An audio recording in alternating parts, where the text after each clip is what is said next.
Hello बच्चों, क्या हाल चाल, कैसे हैं आप सभी। और आज हम वापस से आपके साथ लेके आए हैं एक और आइंस की प्यारी सी प्रॉब्लम। एक नहीं, दो नहीं, आज हम 3 प्रॉब्लम लेके आए हैं, जिसमें से 2 प्रॉब्लम हम क्लास में डिस्कस करने वाले हैं और एक प्रॉब्लम हम आपको होमवर्क में देने वाले हैं। ठीक है बच्चों, तो स्टार्ट करते हैं हम बिना टाइम वेस्ट किए। ये जो प्रॉब्लम है तो उसके लिए हमें एक यहाँ पे ग्राफ दिया हुआ है। ग्राफ देख के आप समझ गए होंगे कि ये तीनों फिजिकल स्टेट के बारे में बात कर रहा है और ये जो पॉइंट होता है ये ट्रिपल पॉइंट होता है। ठीक है, तो ये हमारा प्रेशर वर्सेस टेम्परेचर का ग्राफ है। इधर नहीं लिखा है लेकिन ये टेम्परेचर को रिप्रेजेंट कर रहा है। इसे हम बोलते हैं बच्चों फेज डायग्राम। ठीक है, अब फेज डायग्राम की खासियत क्या होती है आप सभी जानते हो कि जैसे जैसे प्रेशर बढ़ता है वो सॉलिड स्टेट में पाया जाता है। ठीक है, तो यहाँ पर ये जो स्टेट है ये सॉलिड स्टेट है। ठीक है, हाई टेम्परेचर और लो प्रेशर पे गैसियस स्टेट होती है, तो ये हमारी गैसियस स्टेट को रिप्रेजेंट कर रहा है और ये हमारी लिक्विड स्टेट को रिप्रेजेंट कर रहा है। ये जो ग्राफ देख रहे हो इस पे जितने भी पॉइंट हैं इस पे solid is in equilibrium with liquid है, इस पे liquid is in equilibrium with gas है, और यहाँ वाले केस में इस वाले पॉइंट पे लाइन पे जितने भी पॉइंट्स हैं इन पॉइंट पे solid is in equilibrium with gas है। तो ये 3 डिफरेंट इक्विलिब्रियम यहाँ पर एग्जिस्ट कर रहे हैं और इस पॉइंट पे तीनों फिजिकल स्टेट हमारी एग्जिस्ट करती है, सॉलिड लिक्विड एंड गैस। ये हमें ग्राफिकली उसने बोल दिया। ठीक है, और वन कंपोनेंट सिस्टम बोल दिया एस है। अब इससे रिलेटेड हमसे कुछ क्वेश्चन बोल रहा है। तो क्वेश्चन देखो बहुत ही सिंपल से पूछ रहा है कि what kind of phase will take place if solid S is kept in open under normal condition. कि इन तीनों में से कौन सी प्रोसेस वहां पर देखने को मिलेगी अगर इस सॉलिड को अपन ने नॉर्मल कंडीशन का मतलब हो गया रूम टेम्परेचर यानी 298 केल्विन पे रख दिया गया। तो देखो बेटा 298 केल्विन यानी बोले तो 298 केल्विन ये रहा है ना, और जो प्रेशर होगा वो 1 atm होगा। यानी हमें कौन सी डायरेक्शन में जाना है, हमें इस लाइन के अलोंग जाना है, इस लाइन के अलोंग। इसका मैं कलर चेंज कर देता हूँ। तो बेटा जब आप इस लाइन के अलोंग जाओगे तो इस लाइन के अलोंग क्या हो जाएगा, ये रहा, ये रहा। तो ये हमारी कौन सी स्टेट को बताता है, सीधा सीधा गैसियस स्टेट यानी सॉलिड से गैसियस में जाएगा। इस प्रोसेस को हम बोलते हैं क्या, सब्लिमेशन। तो ये हमारा आंसर हो जाएगा। ठीक है, बढ़ते हैं आगे। Under which condition all are the 3 phase of system is in equilibrium. तो देखो अभी अभी बताया था कि कहाँ पर तीनों इक्विलिब्रियम में है। तो देखो वो रही कंडीशन, मार्क करो इसे। इसे ये तो हो गया प्रेशर, और अरे क्यों जा रहा है नीचे, और ये हो गया हमारे पास क्या, टेम्परेचर।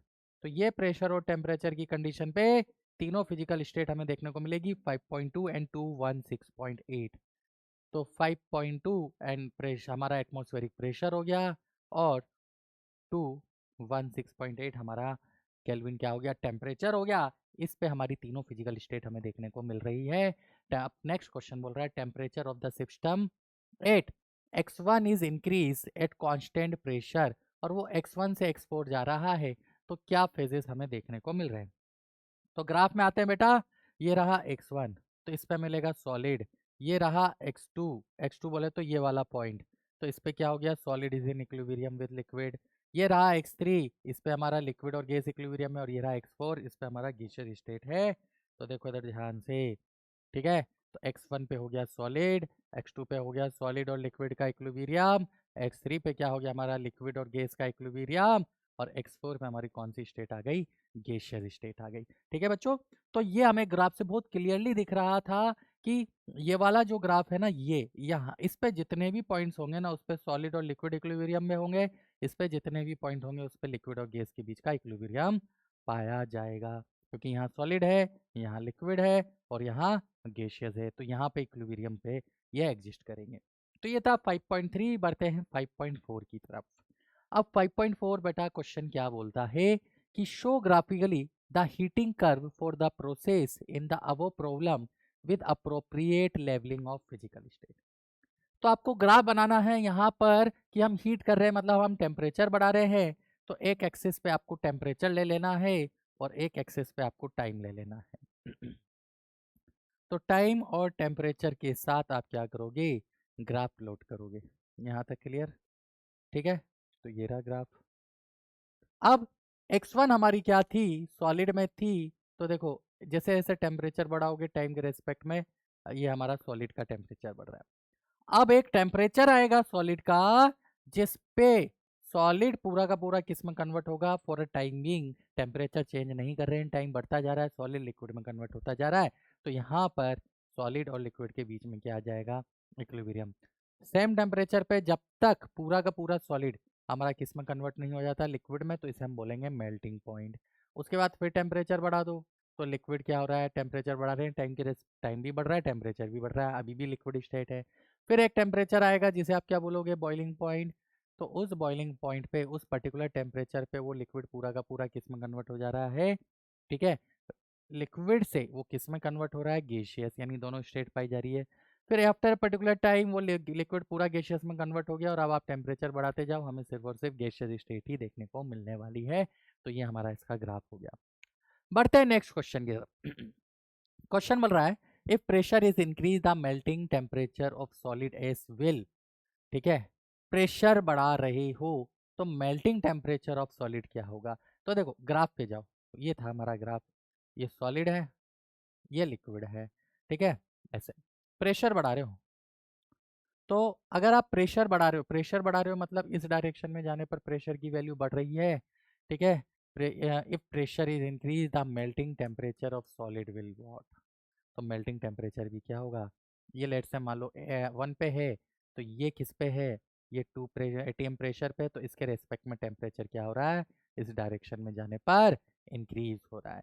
तो बहुत ही सिंपल सा इसका आंसर था, जो कि हमारा हो गया इंक्रीज, ठीक है। यहाँ से आप क्या करो, प्रेशर पे वैल्यूज को निकाल लो, तो ये इंक्रीज निकल के आएगा।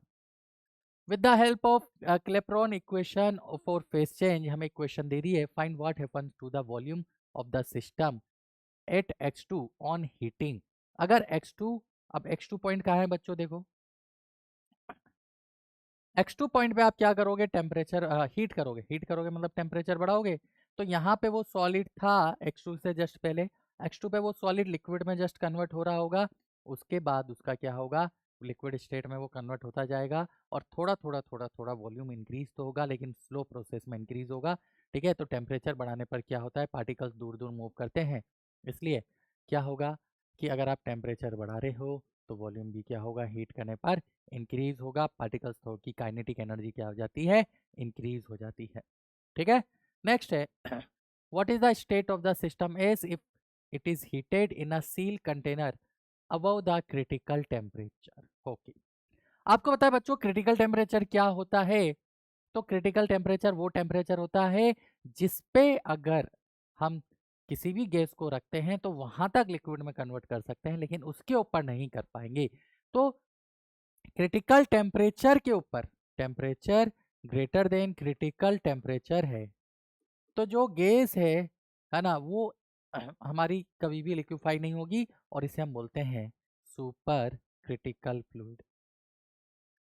सुपर क्रिटिकल फ्लूइड, और सिंगल स्टेट में ये एग्जिस्ट करेगा, ओनली सिंगल स्टेट इसकी पाई जाएगी, ठीक है। सुपर क्रिटिकल फ्लूइड बोल दो। ये कब आता है, जब आपका टेम्परेचर किसके ऊपर चला जाता है, क्रिटिकल टेम्परेचर के ऊपर चला जाता है। तो ये जो स्टेट होती है ना, ये स्टेट हमारी कहलाती है क्या, सुपर क्रिटिकल फ्लूइड, ठीक है। इसको हम सिंगल फेज में, सिंगल स्टेट बोल दो या सिंगल फेज बोल दो। ये 5.7 है। फिर हम बढ़ते हैं 5.8।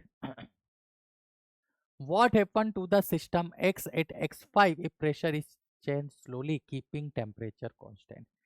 तो बेटा X5 क्या है, इसमें कहीं मेंशन नहीं है। X5 क्या है, उसके लिए हमें डायग्राम देखना पड़ेगा। तो हम जाते हैं X5। तो आप ध्यान से देखो, X5 इसमें यहाँ पे दिखा रखा है, ये X1 था, ये X2 था, ये X3 था, ये X4 है, X5 यहाँ है। यानी X5 आपका क्या हो गया, देखो जो उसका क्रिटिकल टेम्परेचर है ना, उससे भी ज़्यादा वाले टेम्परेचर पे एग्जिस्ट कर रहा है। तो अब इससे भी ज़्यादा वाले टेम्परेचर पे एग्जिस्ट कर रहा है, और आप क्या करोगे, उसने बोला हुआ है, क्या बोला हुआ है क्वेश्चन में, आते हैं, क्योंकि देखो ये ग्राफ आपको बार बार देखने को मिलेगा, आपको यूज करना पड़ेगा, तभी आप क्वेश्चन कर पाओगे। तो उसने बोला है कि what happen to the system if pressure is change slowly keeping temperature constant. Temperature को कांस्टेंट कर रहे हो, प्रेशर आप क्या कर रहे हो, स्लोली इंक्रीज कर रहे हो। तो प्रेशर बढ़ा दो, कोई बात नहीं, और बढ़ा दो और बढ़ा दो, ठीक है। क्या उसकी फेस चेंज होगी? नहीं होगी, क्योंकि उसका जो टेम्परेचर है वो किस टेम्परेचर से ऊपर जा चुका है, तो वो क्रिटिकल टेम्परेचर से ऊपर जा चुका है। और आप लोग गैसियस स्टेट में पढ़े हुए हो कि अगर आपका टेम्परेचर क्रिटिकल टेम्परेचर के ऊपर चला जाए तो वो गैस कभी भी लिक्विड में कन्वर्ट नहीं हो सकती। आप चाहे प्रेशर कितना ही बढ़ा दो तो वो सेम फेस में क्या करेगी, एग्जिस्ट करेगी। ठीक है। नेक्स्ट क्वेश्चन है 5.9। Raoult's law state that the partial pressure P1 of a solvent over a solution is given by the vapor pressure P1 node of pure solvent times the mole fraction of solvent। तो ये जो 1 है ना, ये सब solvent को बता रहा है, ऐसा क्वेश्चन ने बोल दिया है। बोल दिया। Drive an expression of relative lowering of vapour pressure. तो बेटा जब आप लिक्विड सॉल्यूशन पढ़ते हो ना, तो ये जो राउल्ट्स लॉ होता है, इसी से आप relative lowering of vapour pressure का क्या डिराइव करते हो, एक्सप्रेशन डिराइव करते हो। तो कैसे करते हो, तो देखो P1 equal to P1 node 1 minus x2, जहां पर x2 हमारा क्या हो गया, मोल फ्रैक्शन ऑफ सॉलिड हो गया। ठीक है, this is the mole fraction of solid, नहीं सॉल्यूट। तो ये सॉल्यूट का हो गया, यही हमें निकालना है, तो यहाँ से निकालो। तो x2 इक्वल टू हो जाएगा P1 node minus P1 divided by P1 node. यही हमारा क्या कहलाता है, relative lowering in vapour pressure कहलाता है। ठीक है। तो ये तो बेटा आप लोग आप क्लास में पढ़ चुके हो, तो यही उन्होंने पूछा था, तो यहाँ से हमने डिराइव करके दे दिया। अब नेक्स्ट क्वेश्चन है। नेक्स्ट क्वेश्चन में भी अगेन वही है कि आपको कैलकुलेशन करनी है कि vapour pressure of water at 20 degree Celsius is 17.54। तो ये हमें क्या दे दिया है, ये हमें वेपर प्रेशर ऑफ वाटर यानी पी नोड की वैल्यू दे दी। ठीक है।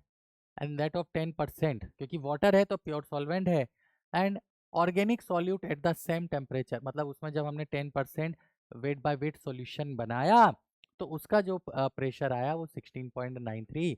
तो ये हमारा क्या हो गया, पी हो गया, मतलब वेपर प्रेशर ऑफ सॉल्यूशन हो गया, और ये हमारा वेपर प्रेशर ऑफ सॉल्वेंट हो गया। बस हो गया, अब तो क्वेश्चन सोल्व। हमें पता है कि P nought minus P upon, अगर हम पी करेंगे तो इसे हम लिख सकते हैं moles of solute divided by moles of solvent. ये आप लोगों ने पढ़ा हुआ है किसके अंदर, लिक्विड सॉल्यूशन के अंदर, राउल्ट्स लॉ के अंदर। ठीक है, रिलेटिव लॉरिंग इन कॉलिगेटिव प्रॉपर्टी के अंदर, relative lowering in vapour pressure के अंदर। अब हमें यहाँ पे 10% वेट बाय वेट दिया है, तो इसका मतलब जो वेट ऑफ सॉल्यूट है वो कितना हो जाएगा, 10। तो वेट ऑफ जो हमारे पास सॉल्वेंट आ जाएगा वो कितना हो जाएगा, वो 90 हो जाएगा। यूज कर लो, यहाँ पे रख दो और सॉल्व कर लो। तो कैसे करोगे, तो पी नोड माइनस पी, कहाँ है P nought, 17.54 minus P 16.93 divided by 16.93 equal to moles of solute. तो गिवन मास 10 अपॉन, क्या निकालना है, मोलिकुलर वेट ऑफ सॉल्यूट, तो m मान लो, divided by moles of solvent, तो गिवन मास है 90 अपॉन मोलर मास सॉल्वेंट का 18, 18 है, पानी है। कैसे पता, क्योंकि यहाँ पे दिया हुआ है। अब तो कैलकुलेशन है, इसको सॉल्व करोगे तो ये हो जाएगा 0.61, ठीक है, divided by 16.93 which is equal to 1/9। ठीक है, मोलर मास इंटू 18। इससे इसको कट करो तो 2 टाइम्स, तो यही आएगा ना। अच्छा, मोलर मास हमारा नीचे आ रहा है, तो इसको थोड़ा सा हम सही से लिख लें। ये इधर आ गया और उधर वाली टर्म को हम इधर ही लिख लेते हैं। तो ये क्या हो गया, ये हो गया 1/9 m, और ये 18 उठ के ऊपर गया तो इससे ये कटा 2 टाइम्स। ठीक है, तो हमारे पास क्या आ गया, 2/m which is equal to 61/1693। तो ले जाओ इधर क्रॉस मल्टीप्लाई, तो 2 इंटू 1693 डिवाइडेड बाय क्या हो गया 61, ये हमारा मोलर मास आ गया। ठीक है, तो इसकी कैलकुलेशन अब आप कर सकते हो। ये था हमारा 5.10। 5.11, अब देखो ये है ना एक थोड़ा सा ऐसी चीज़ है जो अगर आपने पढ़ लिया तो क्वेश्चन सोल्व हो जाता है। इसको मैं क्लास में पढ़ाता हूँ स्पेशली। ठीक है, और इसी के ऊपर INCHO ने भी क्वेश्चन पूछा हुआ है, नस्ट डिस्ट्रीब्यूशन लो। तो अगर आपने नस्ट डिस्ट्रीब्यूशन लो पढ़ा है तो ये क्वेश्चन बहुत सिंपल है, नहीं पढ़ा है तो आप इसको करने में गलती करके आओगे। ठीक है, तो मैं मान के चल रहा हूँ कि आपने ये लो पढ़ा है, ठीक, और बहुत सिंपल सा लो है। तो अब ये क्या बोल रहा है, ये बोल रहा है कि हमारे पास एक कोई कंपोनेंट है जो कि एक सॉल्वेंट में तो एज इट इज रहता है, लेकिन दूसरे सॉल्वेंट में वो डाइमराइज हो जाता है या पॉलीमराइज हो जाता है। यानी एक कंटेनर लिया, बीच में लेट से उसको पार्टीशन कर दिया, यहाँ पे हमने सॉल्वेंट ए भरा है या सॉल्वेंट बी भरा है। अब इसमें लेट से मैं पी डालूंगा तो पी रहेगा और यहाँ पे वो क्या हो जाएगा, पी एन हो जाएगा, पॉलीमराइज हो जाएगा। ऐसा क्वेश्चन हमें बोल रहा है, ठीक है। और इन द टू फेज उसका जो कांस्टेंट निकल के आता है, इसे हम बोलते हैं डिस्ट्रीब्यूशन कांस्टेंट। तो उसका नाम उसने बोल दिया, उसका सरनेम उसका सिंबल उसने केडी लिख के दे दिया है। अब क्वेश्चन ने यही एक्सप्लेन किया, देखो solute A is present as monomeric species in solvent S1 and associate to form AN in solvent S2। Species A and AN are in equilibrium with equilibrium constant K, कि A और AN के बीच में equilibrium है, किस है ना, equilibrium है। तो इक्विलिब्रियम का जो कांस्टेंट है उसने क्या नाम दे दिया, के नाम दे दिया। अब ऑप्शन फर्स्ट क्वेश्चन क्या बोल रहा है, what is the concentration of A in solvent H2 if concentration of AN is C2। तो यहाँ पर उसने बहुत ही क्लियरली बोल दिया कि C2 AN की कंसंट्रेशन C2 है, आपको what is the concentration of A in solvent H2 निकालना है। तो आप क्या करोगे आप इसके लिए रिएक्शन लिखोगे। तो रिएक्शन क्या लिखोगे, ये हम पढ़ते हैं कैसे आई, ये सब हम नष्ट डिस्ट्रीब्यूशन लॉ में पढ़ते हैं, ठीक है। तो ये आया। अब इसके लिए आप क्या लिखोगे, तो आप लिखोगे कॉन्सेंट्रेशन ऑफ ए की power n divided by concentration of A की पावर ए एन। ये तो आपको इक्विलिब्रियम कांस्टेंट लिखना आता है। और इस इक्विलिब्रियम कांस्टेंट की वैल्यू देखो उसने कहीं दी हुई है क्वेश्चन के अंदर, के दिया हुआ है। ये जो के है ना, ये यहाँ से उसने दिया हुआ है। तो अब तो आप यहाँ पर क्या करो, उसने ए एन की वैल्यू C2 रखा है तो रख दो। तो यहाँ से इसको ऐसे ले आओ, तो ये हो जाएगा कॉन्सेंट्रेशन ऑफ ए एन की पावर KC2। तो यहाँ से कॉन्सेंट्रेशन ऑफ ए जो आ जाएगा वो root of KC2 N times, यानी 1/n, KC2 की होल पावर 1/n होगा। ये हमारा ए की कॉन्सेंट्रेशन निकल के आएगी, ठीक। ये ऐसी ही रिएक्शन क्यों लिखी, ठीक है, इसका क्या रीजन है, तो ये है हम सब पढ़ते हैं किसके अंदर, नष्ट डिस्ट्रीब्यूशन लो के अंदर, ठीक है। आपने नष्ट डिस्ट्रीब्यूशन लो में केडी निकालना सीखा होगा। और जो जब कोई कंपाउंड एसोसिएट या डिसोसिएट होता है तो भी हम नष्ट डिस्ट्रीब्यूशन लो लगाते हैं, लेकिन कुछ मॉडिफिकेशन के साथ लगाते हैं। तो उसी मॉडिफिकेशन वाले केस के ऊपर इन्होंने ये क्वेश्चन अराइज किया। अब बोल रहा है concentration of A in solvent S1 is C1, calculate the distribution constant KD। तो बहुत ही सिंपल है, KD क्या हो जाएगा यहाँ से, KD is concentration of C1 divided by, अब कंसंट्रेशन ऑफ C1 दिया है ना, देखो कंसंट्रेशन ऑफ ए दिया है हमें यहाँ पर, और इसमें जो हो जाएगा वो हो जाएगा रूट ऑफ C2 की पावर n, मतलब n टाइम्स C2 की पावर 1/n हो गया। ये कैसे आया वो आप अगेन इस रिएक्शन से निकाल सकते हो। तो ये हमारा केडी का एक्सप्रेशन हो गया। तो ये तो बहुत बेसिक क्वेश्चन था, इतना सा था। आपको के इक्विलिब्रियम ही लिखना है, के इक्विलिब्रियम आप लिख सकते हो अगर आप बस क्या पता है, नष्ट डिस्ट्रीब्यूशन लो पता है तो, ठीक है। तो ये हमारा पहला क्वेश्चन था आज की INCHO प्रॉब्लम नंबर 1। एक और प्रॉब्लम है इसी ईयर में आई थी, जो कि हमारी अनदर प्रॉब्लम है, ठीक है। ईयर सब आपको पता ही है। तो ये है इलेक्ट्रोकेमिकल से, इलेक्ट्रोकेमिस्ट्री से रिलेटेड, और मैं आपको बता चुका हूँ कि इलेक्ट्रोकेमिस्ट्री, आयनिक और thermo is the favourite topic of INCHO। इससे भर भर के क्वेश्चन देता है, बहुत वैरायटी के क्वेश्चन देता है। तो ये आपको बहुत स्ट्रॉन्ग कर लेना है। हमें इलेक्ट्रोकेमिकल सेल दे दिया, बोल दिया कि सेकेंडरी सेल जो होता है one of is one that can be recharge, ठीक है, उसको हम रिचार्ज भी कर सकते हैं। आपने पढ़ा होगा लेड स्टोरेज बैटरी, ठीक है, चार्जिंग डिस्चार्जिंग दोनों प्रोसेस आपने वहां पे पढ़ी है।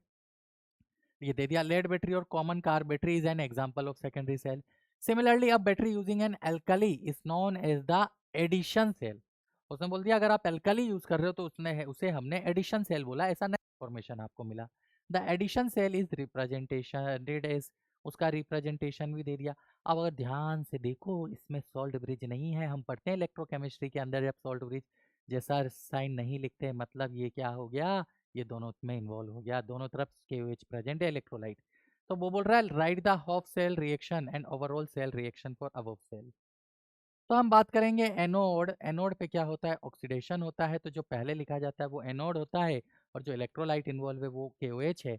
तो एनोड पे क्या होगा, ये जो आयरन सॉलिड स्टेट में है ये OH माइनस के साथ कंबाइंड होगा और क्या बनाएगा, तो हमें दिया हुआ है कि FeO सॉलिड बनता है और इसको बैलेंस करोगे तो वाटर आएगा और चार्ज बैलेंस करोगे तो 2 इलेक्ट्रॉन आएगा। तो ये रिएक्शन हमारी एनोड पे हो जानी है। कैथोड पे क्या होगा? जो बाद में होता है वो कैथोड पे होगा। अब यहाँ पे जनरली बच्चे गलती कर देते हैं। कैथोड पे बेटा रिडक्शन होता है, ऑक्सीडेशन नंबर निकाल लेना, +3 है, ठीक है, और इसका +2 है।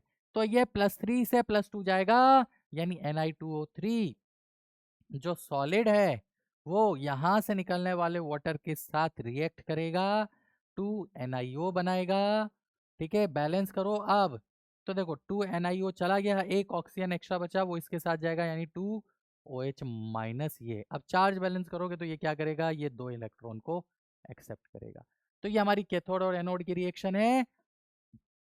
ओवरऑल रिएक्शन जब आप ऐड करोगे तो वाटर कैंसिल आउट हो जाना है, इलेक्ट्रॉन कैंसिल आउट हो जाना है, और OH माइनस भी कैंसिल आउट हो जाना है। तो इसका मतलब ओवरऑल रिएक्शन में कोई आयन ही इन्वॉल्व नहीं हो रहा। हमारी रिएक्शन क्या हो रही है? देखो Fe plus Ni2O3 gives what? FeO plus 2NiO। तो बेटा ये हमारी सेल रिएक्शन हो गई, ओवरऑल सेल रिएक्शन, जो कि क्वेश्चन नंबर 1 था। तो इसको बहुत ध्यान से लिखना था। अभी आपको ऐसा लग रहा है कि सर कितना सिंपल क्वेश्चन है, लेकिन जब ये क्वेश्चन मैंने क्लास में बच्चों को करवाया तो बहुत सारे बच्चों ने गलती क्या की, वो ये रिएक्शन फर्स्ट वाली ही सही नहीं लिख पाए। एक बार अगर फर्स्ट रिएक्शन सही से लिख दी तो फिर तो क्वेश्चन सिंपल है, फिर तो कोई दिक्कत नहीं है, लेकिन वो सही से लिखना ही यहाँ पर टास्क था। अब क्वेश्चन बोल रहा है कि क्या अगर मैं QH की कंसंट्रेशन को हाफ कर दूं तो क्या ई सेल पे कोई फर्क पड़ेगा? तो बच्चों OH तो फाइनल रिएक्शन में इन्वॉल्व ही नहीं है, इसलिए कंसंट्रेशन उसकी अनचेंज रह जाएगी। मतलब ई उसका अनचेंज रहेगा, क्योंकि नेक्स्ट इक्वेशन से आप क्या लिखते हो? E equal to E naught minus 0.059 upon N log base 10 Q। और Q के एक्सप्रेशन में OH माइनस आएगा नहीं, क्योंकि फाइनल रिएक्शन में यूज हुआ नहीं, ठीक है। तो ये हो गया। अब ये जो क्वेश्चन है ना, यही इसका सबसे प्यारा क्वेश्चन है, ठीक। और इसके बाद 2 क्वेश्चन और दिए हैं, बट पहले ये आप कर लो तो क्वेश्चन आपका आसानी से बन जाएगा। कि हमें एक सेल रिप्रेजेंटेशन दे दिया, हमें सारे इनोड्स की वैल्यू दे दी, हमसे बोला है कि इसके लिए ई सेल निकालो। तो ध्यान से देखो, हमें यहाँ चाहिए Fe से Fe3 प्लस, ये Fe3 प्लस से Fe2 प्लस है, ये Fe2 प्लस से Fe है। तो आप क्या करो? आप Fe से Fe2 प्लस यूज करो और Fe2 प्लस से Fe3 प्लस यूज करो, और इसके लिए ई नोड निकालो। कौन से मेथड से? डेल्टा जी के मेथड से निकालना आता है ना, आप रिएक्शन लिख देना, Fe गिव्स Fe2 प्लस, ठीक है, और Fe2 plus gives what? Fe3 plus. तो ओवरऑल रिएक्शन क्या हो जाएगी? ये कैंसिल आउट हो जाएगा, और Fe गिव्स क्या आ जाएगा? Fe3 प्लस प्लस 3 इलेक्ट्रॉन, ये निकल के आ जाएगा। डेल्टा जी लिख दो इसका, तो ये हो जाएगा माइनस का n कितना है? 2, F और E कितना है? ई नोड, ई नोड, ई नोड, ई नोड कहाँ है हमारा? Fe से Fe2 प्लस, तो Fe से Fe2 plus minus minus plus का 0.44। सिमिलरली इसका डेल्टा जी लिखोगे तो ये हो जाएगा -2। अब माइनस यहाँ पर देखो कितना इलेक्ट्रॉन इन्वॉल्व है? 1F, और इसका ई नोड Fe2 प्लस से Fe3 प्लस। तो बेटा जब रिडक्शन का अगर x होता है ना, तो ऑक्सीडेशन का -x होता है। तो देखो ये रिड्यूस हो रहा है, तो इसका 0.771 है, तो अगर Fe2 प्लस ऑक्सीडाइज होगा तो इसका क्या आ जाएगा? -0.771, ठीक है। इसको सोल्व करो तो यहाँ से इसका जो डेल्टा जी है ये -3F ई नोड, इन दोनों को ऐड करो, क्योंकि रिएक्शन ऐड किए तो डेल्टा जी भी ऐड होगा, और इक्वल टू ये करो, तो यहाँ से ई नोड की वैल्यू निकल के आ रही है, तो ये हो जाएगा -0.8, यानी माइनस, और ये माइनस कट जाएगा, तो 0.109/3 निकल के आ रही है। तो ये हमारा इसका ई नोड आ जाएगा, और इस ई नोड को यूज करके हम यहाँ पर, ये Ag का ई नोड है, ठीक है, ये Ag का ई नोड है, तो हम ई नोड ऑफ सेल निकालेंगे, ठीक है। आप ई नोड ऑफ सेल निकाल सकते हो। क्यों? अब आपके पास ई नोड आ गया, किससे किसका आ गया? ये Fe से Fe3 प्लस का आ गया। तो अब सेम चीज आप इसकी रिएक्शन लिखो, इसकी रिएक्शन लिखो, सोल्व करो, तो ये 0.83 के आसपास वैल्यू निकल के आएगी। करके देखो, 0.036 है, इसमें ऐड हो जाएगा, तो ये 0.835 के आसपास वैल्यू आएगी। ई नोड के थोड़ा माइनस ई नोड रेड नोड करोगे, बट मैं सजेस्ट वो नहीं करता हूँ फॉर्मूला, मैं तो बोलूँगा डेल्टा जी के मेथड से करो। ई नोड आ गया। अब क्या पूछा है? ई सेल पूछा है, तो ई सेल कैसे करोगे? ई naught minus 0.059 1 upon electron involve, यहाँ पर 3 होंगे क्योंकि Fe से Fe3 प्लस जा रहा है, log बेस 10। अब देखो ओवरऑल रिएक्शन की बात है तो Fe गिव्स Fe3 प्लस होगा और Ag प्लस किस में जा रहा है, Ag में जा रहा है। तो जब चार्ज बैलेंस करोगे तो यहाँ पे 3 आ जाएगा और 3 आ जाएगा तो आप कैसे लिखोगे, इधर लिखोगे कॉन्सेंट्रेशन ऑफ Fe3 प्लस और नीचे क्या लिखोगे, कॉन्सेंट्रेशन ऑफ Ag प्लस की पावर 3। आगे आपकी कैलकुलेशन है वो आपको आंसर दे देगी 0.8 के आसपास। तो इससे जो ई सेल आएगा वो 0.80 आएगा, कैलकुलेशन आप कर लेना। तो ये था बच्चों 8.3। नेक्स्ट है 8.4। ये इसमें बहुत प्यारा क्वेश्चन है, वो बोल रहा है कि अब गलती से मिस्टेक हो गया, गलती से मिस्टेक हो गया मतलब क्या कि स्टूडेंट जल्दबाजी में था, जो कि आप लोगों के साथ भी होता है, गलती से ही मिस्टेक होता है, करना कुछ और चाहते हो, कर कुछ और जाते हो और आंसर कुछ और आ जाता है और सामने वाले को कुछ और दिखा जाते हो। ठीक है, तो गलती से मिस्टेक हो गया और स्टूडेंट ने इंटरचेंज कर दिया electrode. He place the silver electrode in the solution of ferric ion. तो सिल्वर को डाला है किसके अंदर, फेरिक आयन के अंदर। तो क्या हो जाएगा, वो ऑक्सीडाइज हो जाएगा और सिल्वर को ऑक्सीडाइज करने के बाद आयरन Fe2 प्लस तक रुक जाएगा। ये रिएक्शन उसमें हो सकती है, होगी कि नहीं होगी बात अलग है, बट ये हो सकती है। कहाँ पे, लेफ्ट हैंड में। और आयरन इलेक्ट्रोड को डाल दिया किसके अंदर, सिल्वर आयन के अंदर। तो आयरन को डाल दिया किसमें, सिल्वर आयन के अंदर। तो आयरन कहाँ तक जा सकता है, Fe2 प्लस तक जा सकता है और सिल्वर को रिड्यूस कर सकता है। सकता वर्ड बोल रहा हूँ, करेगा कि नहीं करेगा वो बात हमें इनोड निकालनी पड़ेगी या रिएक्टिविटी सीरीज देखनी पड़ेगी। अब क्वेश्चन बोल रहा है कि राइट द रिएक्शन, बहुत बढ़िया, that may occur in each of the half cell, जो हो सकती है। तो जब आप ऐसा डालोगे Ag के इलेक्ट्रोड को आयरन 3 प्लस में, तो यही पॉसिबल हो सकती है, होगी, पॉसिबल है कि नहीं है वो हमें इसका ई नोड निकाल के पता पड़ेगा, बट रिएक्शन तो ये होगी। तो ये हमारी लेफ्ट की हो गई और ये हमारी राइट की हो गई। समझ में आया? ठीक है, मैं ऑकर लिखा है, ठीक है, वो ये नहीं बोल रहा है कि जो कि होगी, मैं ऑकर्स, तो हमें पहले जो उसने कंडीशन दी है उसके अकॉर्डिंग रिएक्शन लिखना पड़ेगा। हो गया ये क्वेश्चन सॉल्व। ठीक है, अब इसके बाद जब हम बढ़ेंगे तो हमारे नेक्स्ट क्वेश्चन पे हम जाते हैं और नेक्स्ट क्वेश्चन हमारा क्या है, बहुत ही सिंपल है। नेक्स्ट क्वेश्चन क्या है, assuming that the reaction in the left hand half cell is 8.4। जो अभी लेफ्ट वाली रिएक्शन हमने लिखी, अज्यूमिंग कि ये रिएक्शन है हमारी, तो रिएक्शन क्या थी, सिल्वर की रोड को हमने फेरिक आयन में डिसॉल्व किया तो हमारा फेरस Fe2 प्लस बना और Ag प्लस बना। अज्यूमिंग लेफ्ट हैंड में ये रिएक्शन हो रही है, reach equilibrium, calculate equilibrium constant for the reaction. अब हमें इक्विलिब्रियम कांस्टेंट लगाना है, तो आपको पता है कि इक्विलिब्रियम पे डेल्टा जी 0 होता है और E naught equal to 0.0591 upon N log base 10 के आता है। तो आप क्या करोगे, आप यहाँ पर, अच्छा एन की वैल्यू यहाँ 1 है, एक इलेक्ट्रॉन इन्वॉल्व है, ये अब ई नोड निकालना है।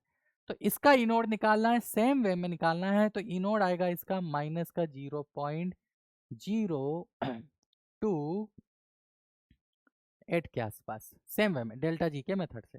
अब ई नोड नेगेटिव आ रहा है, क्या इंडिकेट कर रहा है, रिएक्शन नहीं होगी। इसका मतलब जो रिएक्शन होगी वो इसका रिवर्स होगी। क्या होगी कि Ag plus plus Fe2 plus gives Ag plus Fe3 plus. ठीक है, ये रिएक्शन होगी तो यहाँ पे इनोड हो जाएगा 0.028 इक्वल टू 0.0591 log बेस 10 के, और इससे आप के निकालोगे तो ये आ जाएगा 10 की पावर 0.028 डिवाइडेड बाय 0.0591। तो ये इक्विलिब्रियम कांस्टेंट आएगा जिसकी वैल्यू 2.95 या 97 के आसपास निकल के आती है। ठीक है, तो ये इक्विलिब्रियम कांस्टेंट आ गया और जैसे ही इक्विलिब्रियम कांस्टेंट आ जाएगा आपके पास, आप concentration of all the ions left निकाल सकते हो। कैसे निकाल सकते हो, तो देखो आपको दिया हुआ है कि Fe3 प्लस आयन हमारे पास 0.05 मोलर इनिशियली है। अब आप बोलोगे सर कहाँ दिया, अब तो ऐसे ही लिख देते हो, देखो देखो देखो, ये दिया, ये कॉन्सेंट्रेशन दे दिया, ये Ag प्लस आयन के बारे में इंफॉर्मेशन दे दिया। तो अब आपको क्या करना है कि रिएक्शन फॉरवर्ड जा रही है, तो इसमें x कुछ बनेगा, इसमें से x डिसोसिएट होगा, इसकी कॉन्सेंट्रेशन C है। अब बात आती है कि इसकी कैसे निकालें, तो इसके लिए आप क्या करना, आप चार्ज बैलेंस लगाना। तो जब आप के इक्विलिब्रियम का एक्सप्रेशन यहाँ पे लिखोगे तो ये आ जाएगा concentration of Fe3 plus divided by concentration of Fe2 plus and concentration of Ag plus ion. और इसको अब आपको सॉल्व करना है, तो यहाँ से concentration of Fe3 plus ion 0.01 0.01 के आसपास कुछ निकल के आता है, 0 जो भी आएगा कैलकुलेशन है, ठीक है। तो आप इसको अब आप सॉल्व कर सकते हो। कंसेप्ट क्लियर है कि इसमें से डिसोसिएट होगा और इसका फॉर्म होगा, कैसे पता, क्योंकि इसका इनोड नेगेटिव आ रहा था तो रिएक्शन रिवर्स डायरेक्शन में होगी, तो ये रिएक्शन हमारी स्पॉन्टेनियस होगी और Fe3 प्लस आयन की कॉन्सेंट्रेशन यहाँ पर क्या होगी, बढ़ेगी, तो 0.1 के आसपास आ जाएगी ये वैल्यू, ठीक है। तो ये था बच्चों हमारा 8.5 प्रॉब्लम। तो प्रॉब्लम अगेन सिंपल था, इलेक्ट्रोकेमिस्ट्री चैप्टर से लिया गया था, लेकिन लेकिन अब जब आप देखोगे कि इसमें क्या था, कुछ था क्या, नहीं कुछ नहीं था। यहाँ पे एक थोड़ी सी कैलकुलेशन थी, ठीक है, इसका इनोड निकाला और फिर हमने ओवरऑल सेल का इनोड निकाल लिया, है ना, फिर नेक्स्ट इक्वेशन लगा दी, अब तो कैलकुलेशन है। इसके बाद इसमें क्या था, इसमें कुछ था ही नहीं, सेल रिएक्शन लिखनी थी, कुछ था ही नहीं, ठीक है। तो दिखने में ये क्वेश्चन हमें डरावने लगते हैं, लेकिन जब आप सोल्व करने जाओगे तो बहुत आसानी से हमारे क्या हो जाते हैं, सॉल्व हो जाते हैं। तो यहाँ पे आप जैसे ही इनोड निकाल लोगे आपका इक्विलिब्रियम कांस्टेंट निकल जाएगा, ये रहा उसकी कैलकुलेशन, ठीक है। आप चाह रहे हो इसकी भी कैलकुलेशन तो मैं बता देता हूँ आपको, यहाँ पर साइड में लिख देता हूँ, आप देख लेना कि Ag गिव्स Ag प्लस और Fe3 plus electron gives Fe2 plus, यही है, तो ये प्लस इलेक्ट्रॉन है, ये हमें दिया हुआ है। दोनों के इनोड की वैल्यू निकालो, कहाँ दिए इनोड की वैल्यू, तो उसके लिए हमें ऊपर जाना पड़ेगा, कहीं तो क्वेश्चन ने इनोड का डाटा यूज किया हुआ, ये रहा। तो ये रहा बेटा, देखो Ag प्लस से Ag है 0.799 और Fe2 प्लस से ये है 0.771, तो ये डाटा वहाँ पे लो, दोनों पॉजिटिव हैं, दोनों रिडक्शन पोटेंशियल है, ये ऑक्सीडेशन पोटेंशियल है, तो ये हो जाएगा माइनस का 0.799, ये इसका इनोड हो गया, और ये हमारा क्या है, ये हमारा रिडक्शन है, तो ये इनोड हो गया 0.771। अब आप इसका डेल्टा जी निकालो, इसका डेल्टा जी निकालो, दोनों रिएक्शन को ऐड करो और ओवरऑल डेल्टा जी निकालो, तो आपको ई नोड मिल जाएगा। कर दो इसको अभी मैं, ये लो आपके लिए कर देता हूँ। तो delta G equal to minus का 1 into 0.799 N F E naught, ठीक है, और एफ मैं पीछे लिख देता हूँ। इसमें भी कितना इलेक्ट्रॉन इन्वॉल्व है, 1, तो अच्छा आप देखो ये माइनस है, तो ये माइनस माइनस क्या हो जाएगा, प्लस हो जाएगा, ये माइनस माइनस प्लस हो जाएगा, माइनस एन एफ, और इसका ई नोड 0.771 है, तो ऐड करो दोनों को, तो ये आ जाएगा -1 एफ ई नोड, ये कि ओवरऑल रिएक्शन का हो गया, इन दोनों को ऐड करोगे तो ये हो गया 0.799 माइनस का 0.771 एफ, ठीक है बच्चों। तो एफ यहाँ पर भी है, ये लिखना मत भूलें, और इन दोनों को आप देखोगे तो ये हो गया 0.028, इधर क्या चल रहा है, माइनस का ई नोड चल रहा है, तो ई नोड की वैल्यू आ गई -0.028। तो इस तरह से आप ई नोड कैलकुलेट कर सकते हो, नेगेटिव आ रहा है ना, ठीक है। तो ये हमारे पास दो प्रॉब्लम थे उसी साल के, और ये जो वो एक और प्रॉब्लम है ये आपके लिए होमवर्क है, ये आपको नोट्स में मिल जाएंगे, आप इन्हें अटेम्प्ट करो, सॉल्व करो, और नेक्स्ट क्लास की स्टार्टिंग में मैं जल्दी से इनके सॉल्यूशंस आपके साथ शेयर कर दूंगा, और दो और नई प्रॉब्लम क्या करेंगे, डिस्कस करेंगे। तो यही प्रॉब्लम जो अभी आपको दी है ये आपको सॉल्व करके लानी है, प्रॉब्लम नंबर है हमारा 4 बच्चों, प्रॉब्लम नंबर क्या है, 4 है। तो यही आपका होमवर्क है, और मिलते हैं नेक्स्ट लेक्चर में नई दो प्रॉब्लम के साथ with the solution of this problem. तब तक ta-ta bye bye, take care, thank you.